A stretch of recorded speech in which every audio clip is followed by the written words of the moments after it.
nuestro campo es un campo de paso, es un campo de frontera, un campo de aplicación, y tal como poco cito textualmente la frase de Ricardo Crisoli en la parte de la conclusión, que señala que nuestro campo no tiene la posesión de un saber, sino de un dominio de técnicas, o sea, de saber hacer. Y como él, tantos autores que remarcan en nuestro campo disciplinar las dificultades que tenemos para la lectura. Parecería ser que en nuestro campo no necesitáramos leer o no necesitáramos cargarnos de una teoría o hacer explícita teoría, porque solamente parece que nuestra profesión, nuestro espacio, trata sobre el dominio de determinadas técnicas para saber hacer, saber cronometrar, saber tocar el silbato, saber indicar cómo hacer un test, saber decirle al jugador en qué posición tiene que jugar, saber hacer técnicas, o sea, saber hacer, o sea, un dominio técnico de la realidad, no un saber, o sea, una teoría que sea una explicación de por qué suceden las cosas, sino en todo caso un paso posterior, sabiendo ya determinadas teorías y asumiendo que determinadas teorías siempre son ciertas, nosotros las utilizamos, las practicamos. Este es en el fondo lo que los pensadores desde el campo de la educación física, como es Ricardo Crisoli, tal vez uno de los más reconocidos en Argentina, es epistemólogo, él es profe de la Universidad de La Plata, está vivo actualmente, aquellos que puedan llegar a ir al Congreso de La Plata se lo van a encontrar ahí. Y nos advierte esto, nos advierte sobre las dificultades para leer que tenemos, no individualmente, sino como campo disciplinar. Seguramente ustedes también llegaron acá, no voy a decir engañados, pero sí impresionados, porque en definitiva había una disciplina en la cual no se necesitaba demasiada teoría.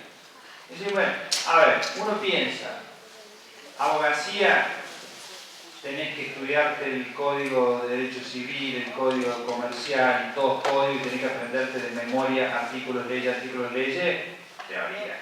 Cabeza en la silla y leer. Si estudiaba a lo mejor ingeniería, y sentado, porque todos los primeros años son matemática pura y demás, y si es ingeniería química, cuenta. Si estudiabas comunicación, estudiar teoría.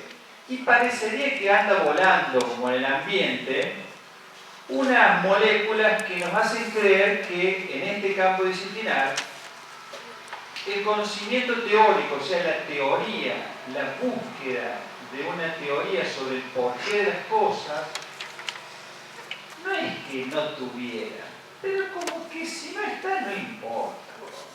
Total, nosotros somos especialistas en saber hacer.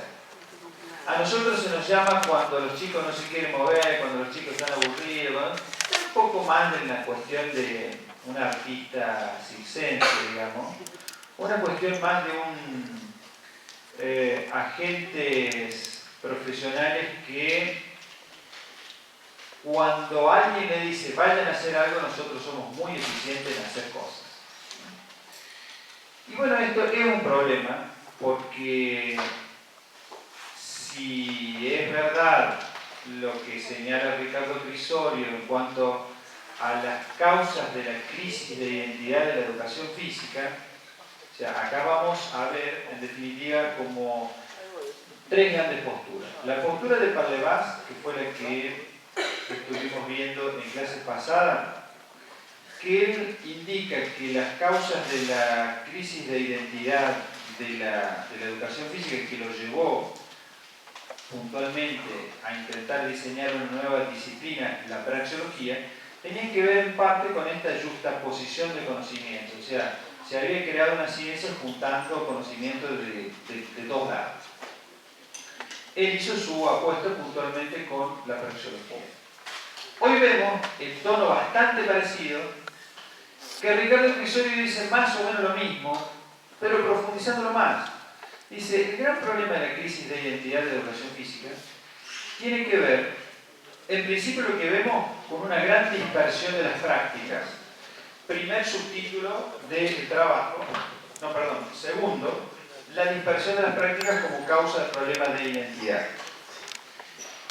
Yo vengo observando en estos últimos años, y digamos, en la experiencia que uno tiene, que parece ser que es poco ser solamente profesor de educación física.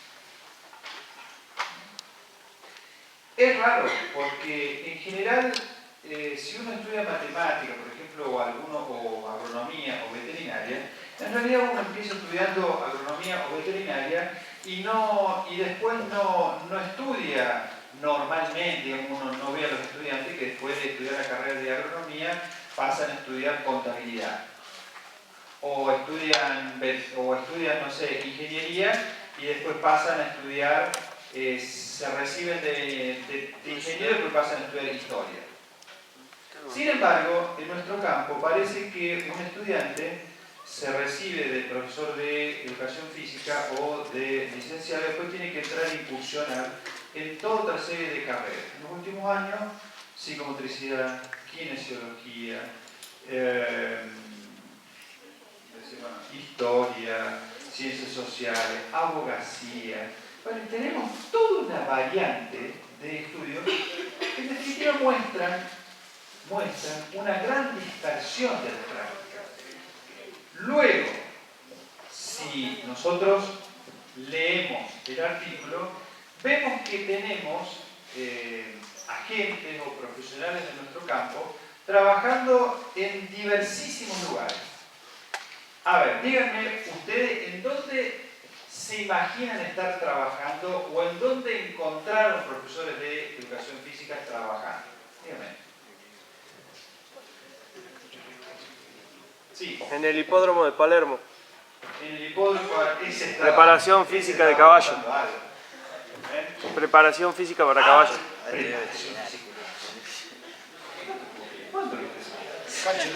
Lo leí en un artículo. Habrá sido un pecho frío que estaba deprimido. No, en serio estoy hablando. Bueno, ese te digo que manda el bicho. A ver, en el hipódromo, o a los caballos o a los jinetes. Ambos. Si hay una jineta. ¿Qué más? A ver, ¿dónde más han o se imaginan ustedes estar trabajando? Escuelas. Todo tipo de escuelas. Fíjense que es raro, porque si uno estudia historia, solamente se puede presentar en la materia historia. Si uno estudia, por ejemplo, determinada carrera, solamente puede ingresar en aquella escuela que tenga esa materia si se trata del nivel medio o nivel superior. Ahora, nosotros estamos trabajando desde preceptor, secretario, director, vicedirector, educación física, lenguaje corporal y gracias a Dios tenemos una gran variedad y diversidad de trabajo. Para nosotros mejor, porque dice, bueno, uno cuando te va a anotar, por ejemplo acá en la provincia de Córdoba, tenés mucho más opciones. También desde otro lado irán a tener mucha más dispersión. ¿En qué otro lugar más? Saquemos todas las escuelas. Miren, tenemos. Ustedes van a poder dar clase. Nivel inicial. Nivel inicial. Hermoso. Hermoso. Cansador, pero hermoso. Nivel primario. Secundario. Todos los institutos superiores no universitarios. Las universidades. ¿Qué más? Hipódromo. ¿Qué otro lugar más? Clubes. Carrera de gallo. Todos los clubes. Bueno, todos los clubes, encima todos los clubes para la enseñanza desde jardinería hasta personal trainer, hasta dar todos los deportes que no van a tener ni la más pálida idea, que le van a decir profe de educación física, venga a dar esgrima, porque usted se... Bueno, o venga a dar, no sé qué, el pato, le venga a enseñar el pato. El pato es el deporte nacional argentino que se juega con los caballos y una pelota que tiene agarraderas. ¿Qué más? Todos los clubes. Para. ¿Seguimos?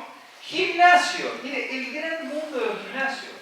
Si hay una ocupación primaria de esta universidad, no sé bien de las otras, pero de esta universidad, que es un destino casi inmediato de gran parte de nuestros estudiantes y graduados, es hacer su paso necesario por gimnasio. Yo espero que algún día, como pasó en Córdoba después de mucha discusión, no se crean que fue fácil. En Córdoba, cuando yo estudiaba en el IPEF, esto pasó hace 20 años. Algunos profesores dicen, ¿por qué un estudiante tiene que hacer todo el profesorado y aún estudiando después tiene que hacer un curso para trabajar en un gimnasio? Porque claro, te dice, yo tengo el título, pero vas a un gimnasio y tenés una máquina, tenés otra máquina, tenés un aparato, tenés otro aparato y siempre como jugar no se usa.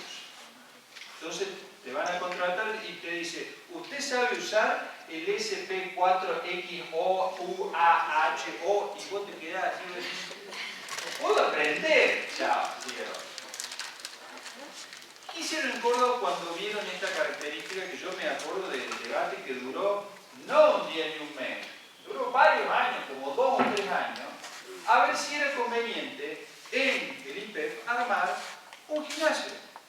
Pero no un gimnasio el más actualizado de lo que podía haber en ese momento en Córdoba. Efectivamente, se armó cuando todavía el IPEF estaba frente a la Plaza España, la Plaza de los Gallegos, porque tiene 2 cuadras de la Plaza España. Bueno, es muy machista, pero la Plaza España, aunque vean que nosotros no somos racistas mal, le pusieron Plaza España porque tiene todos monolitos cuadrados. Vaya referencia, pobre España. Bueno. Cuando estaba ahí, armaron un gimnasio de última escuela. Digo, en el IPEF. Yo me acuerdo que fue un suceso.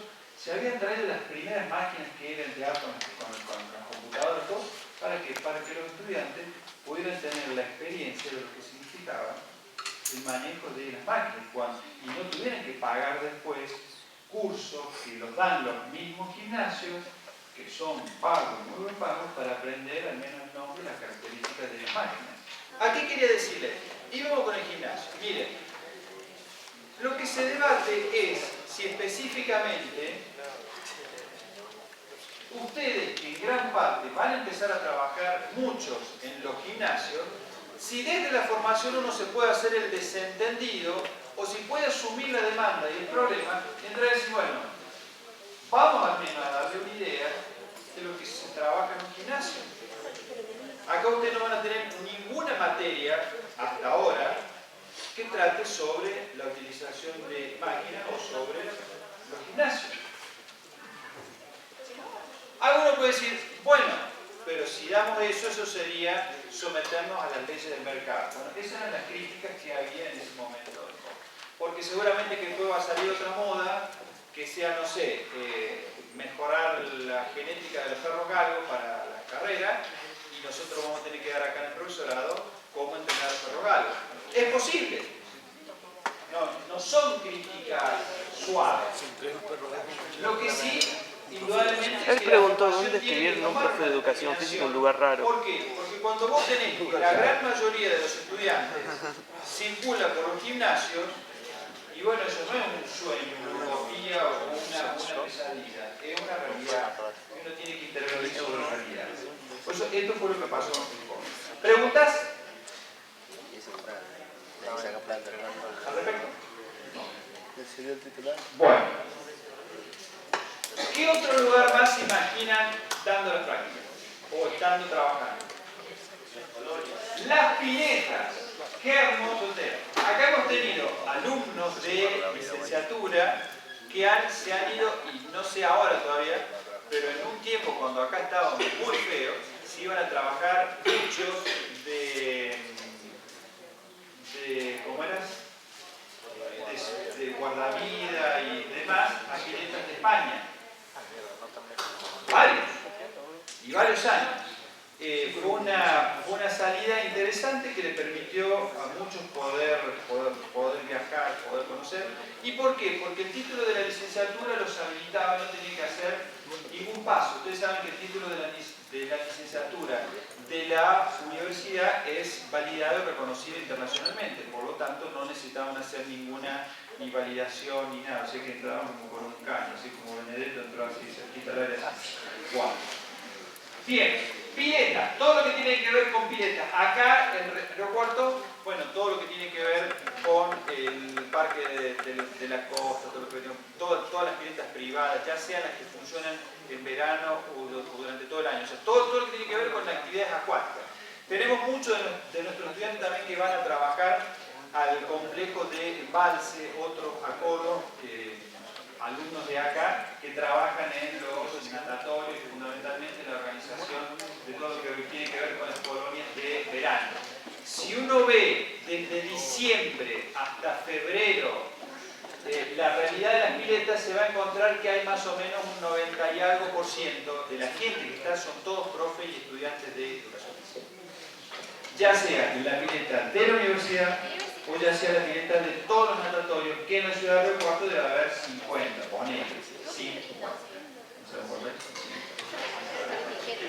Bien, ¿qué más? Centro jubilado.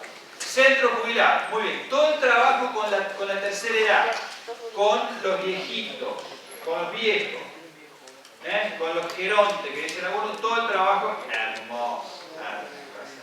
Bueno, también, ya sea acá en la universidad trabajando en lo que se llama el programa PEAN o en todos otros programas que está trabajando con gente de la ANSES y demás, mucha gente con los viejitos, con el PEAN o con otros programas de tercera edad. ¿Qué más? ¿Merenderos? ¿Coordinadores qué? Coordinadores. Aunque no lo crean, yo trabajé en Buenos Aires de coordinador de viaje. No pude vender un solo viaje. No puedo vender ni nada. Vos sabés lo que ir a Buenos Aires, tomate un colectivo en una escuela, en otra escuela. No puedo vender un viaje, una decepción, un fracaso total. Pero hay mucha gente, estudiantes de educación física, trabajando. ¿Por qué? Y porque viste así. Sí. Bien. ¿Qué más? ¿Cómo?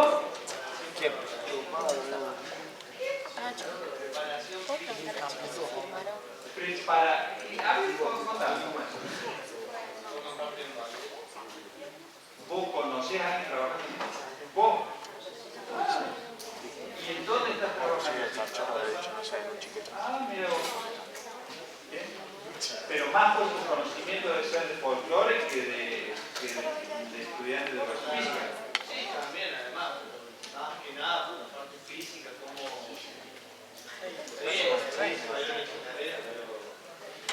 De ahí se guarda la exposición, se guarda otra. Que la danza necesita mucho estado físico. Trabajar con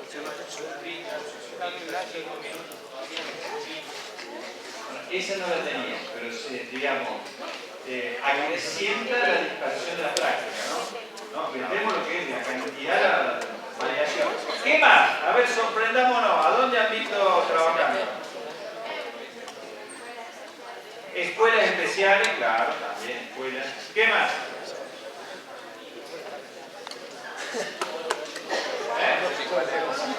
Institutos militares, muy bien. Bueno, acá tenemos toda la tradición cercana a lo militar. ¿Sí? ¿Qué más? Los submunicipales. ¿Cómo? En los submunicipales. Los centros municipales, claro, también, sí. Bueno, tiene que ver también con lo de las vecinales y demás. ¿Qué más? ¿Vieron alguna vez alguien trabajando en circo, en artes circenses? Claro. Muchos de nuestros alumnos y muchos de nuestros egresados, desde el circo amarillo, pasando por otras tantas experiencias, estaban vinculados a la educación física. ¿Qué más? Falta uno grande también. que muchos estudiantes estudian también la otra carrera para complementar. Kinesiología. Kinesiología, muy bien.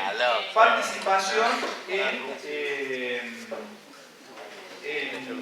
institutos, clínicas de rehabilitación en la cual el profe participa en conjunto con el médico, con el kinesiólogo y demás.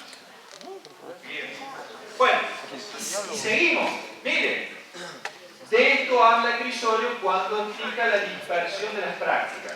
Quiero ver que alguien lea la frase que elige poner el autor en la primera parte, en la página 21, en donde está el título.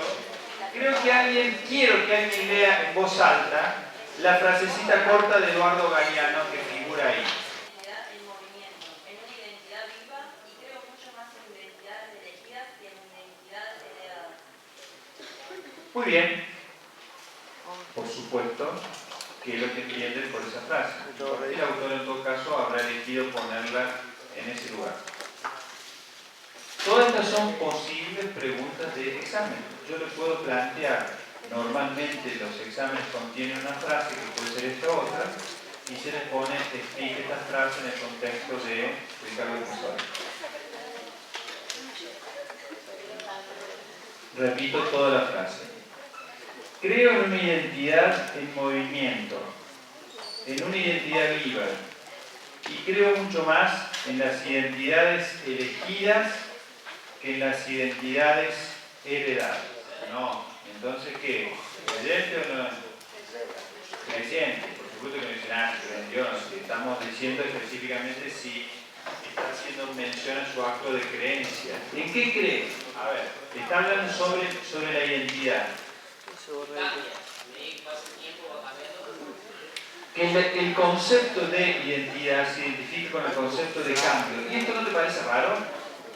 Porque uno dice, cuando uno tiene identidad es que se mantiene siempre igual o parecido. Uno dice, esto tiene una identidad de tal forma. A ver, a nosotros nos identifica esto. Uno está pensando en cosas que trascienden, digamos, de lo diario, o sea, que permanecen. ¿Me entienden? Cuando uno dice sobre la identidad, está pensando automáticamente en cosas que permanecen, en características de la persona o de un grupo o de un equipo. Dice, no, la identidad de nuestro equipo es jugar 4-4-2. O la identidad de nuestro juego. ¿Por qué dirá eso? Sí, porque normalmente jugará siempre de la forma esa. ¿O no? Uno dice, no, lo que nos identifica a los argentinos es nuestra creatividad. Y será porque manifestamos, a pesar de los cambios, la permanencia de ciertas características vinculadas con la creatividad. Entonces, ¿cómo puede decir el señor Galeano que cree una identidad cambiante, en una identidad en movimiento, en una identidad viva? En las identidades biográficas sería en lo que se elige por propia biografía y no en la biología, en lo que uno trae genéticamente. Está bien, está bárbaro. Ahora, ¿cómo se puede hacer entender una identidad que esté viva o que tenga cambios si el concepto de identidad es un concepto que en apariencia incorpora la noción de no cambio?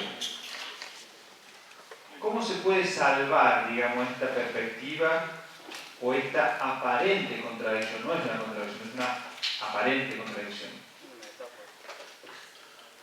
¿Una etapa de qué? Metáfora. Una metáfora. ¿Qué es una metáfora?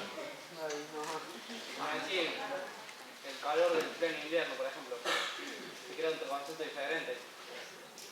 Bien, una metáfora es un concepto, es una comparación. Yo utilizo, por ejemplo, un pájaro, una forma, un animal, para hablar sobre otra cosa, ¿no? Puede ser, cuando él dice, creo en las identidades elegidas, ahí está pensando en una explicación metafórica, ¿no? Totalmente de acuerdo.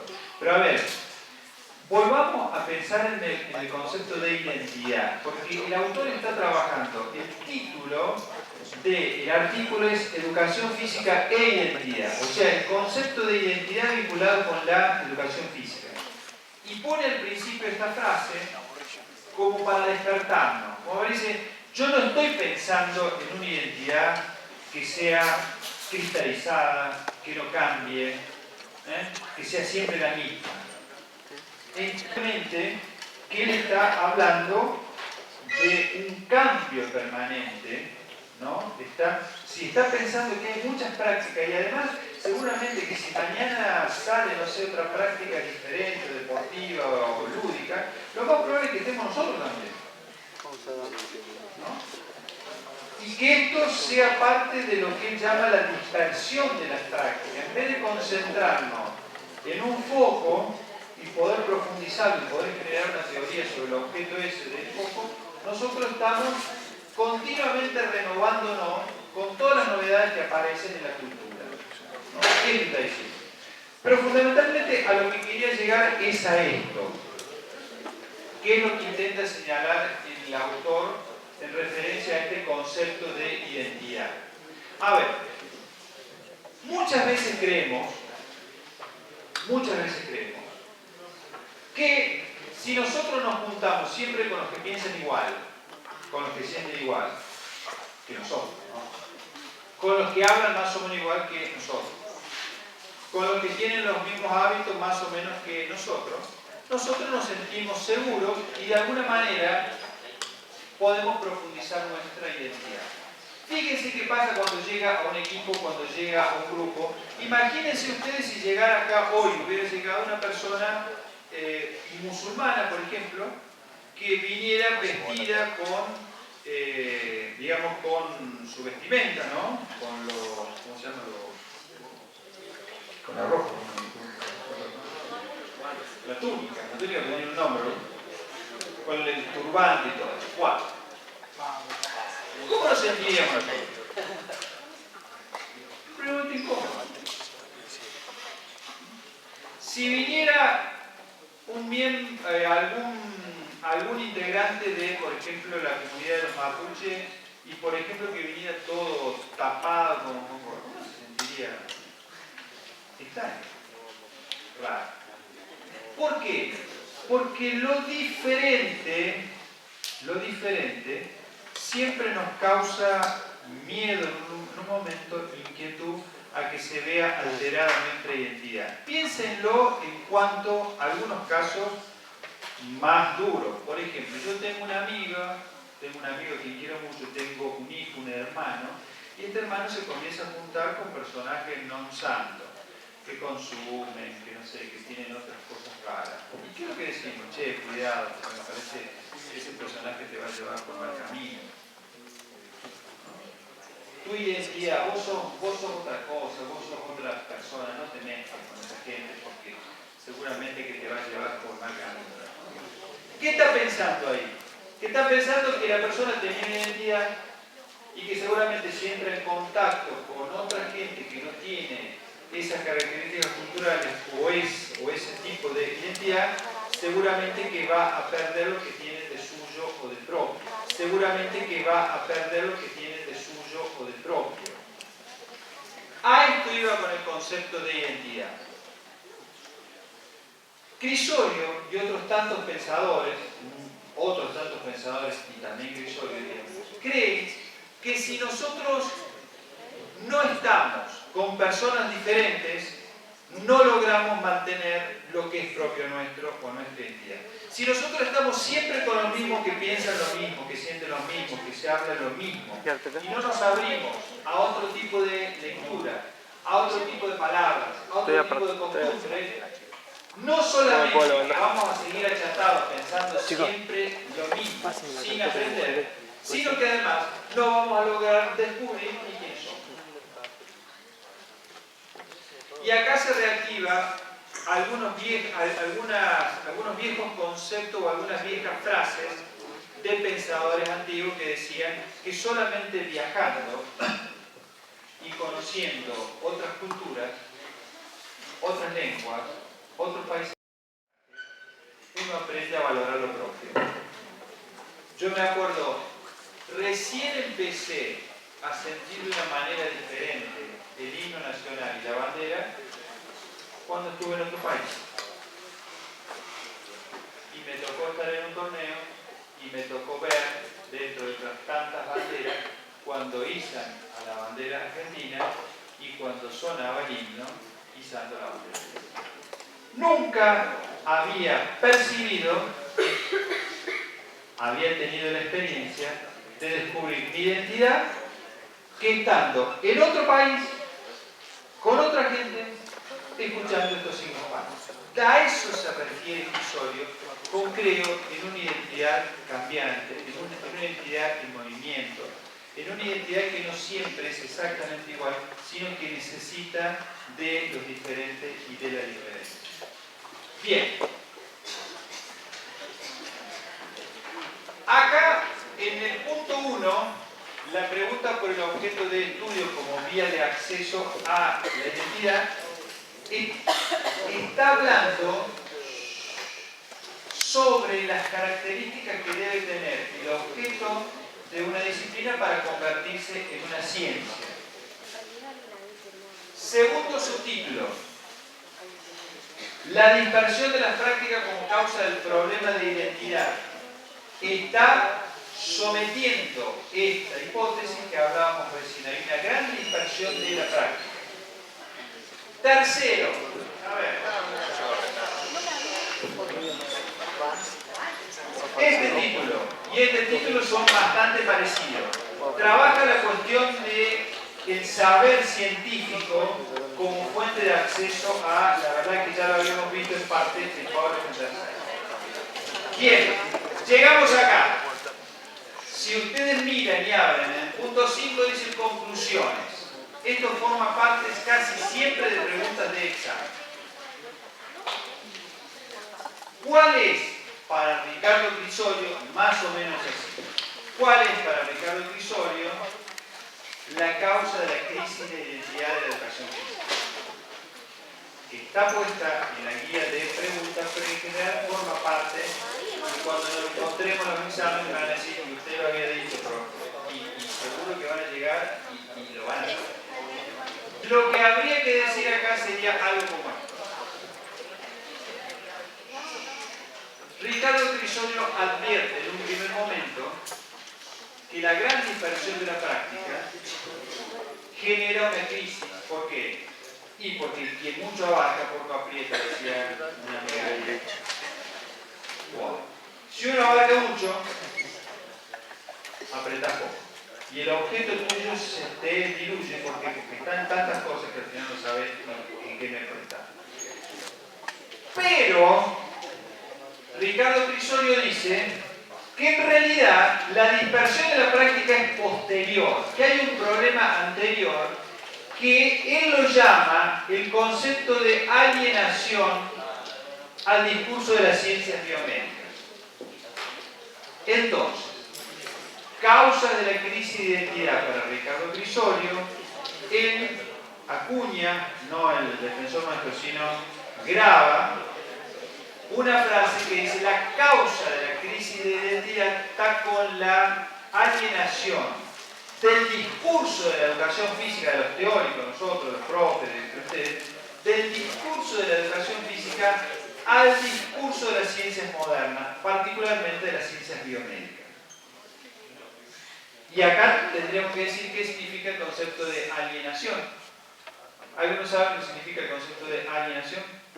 Un concepto muy fuerte en la filosofía, particularmente en autores como Nietzsche y Marx. ¿Qué es cuando alguien está alienado? Absorbido, ¿cómo? A ver, ¿cómo sería eso? Lo chupó una bomba de fusión. Muy bien, excelente. Está absorbida. A ver, ¿y cómo estaría absorbida? Absorta. Hegemónicamente se la comparó con esa rama del saber. La educación física significaba ciencia biomédica, sería para ellos, digamos. Muy bien, excelente. Lo que está queriendo decir es que el discurso de los teóricos, de nuestros teóricos, ha estado alienado. Pero cuando una persona está alienado, quiere decir que se transforma en otra cosa. ¿Por qué? Porque está tan identificada con otra cosa que termina pensando como la otra cosa o la otra persona. Marx, cuando hablaba sobre el concepto de alienación, decía, el hombre moderno está alienado al trabajo, decía. Porque no es que trabaja para vivir, vive para trabajar. ¿No? Entonces, dice, el discurso de la educación física se ha alienado del discurso de las ciencias biomédicas. ¿Por qué? Y porque estamos tan obnubilados con las ciencias biomédicas que no nos interesa lo que pasa en las prácticas, sino lo único que nos interesa es conocer cuáles son las últimas novedades de la kinesiología, de la kineantropología, de la biomecánica, y estamos obnubilados con el discurso biomédico, con el discurso científico biomédico. Entonces, ¿qué pasa?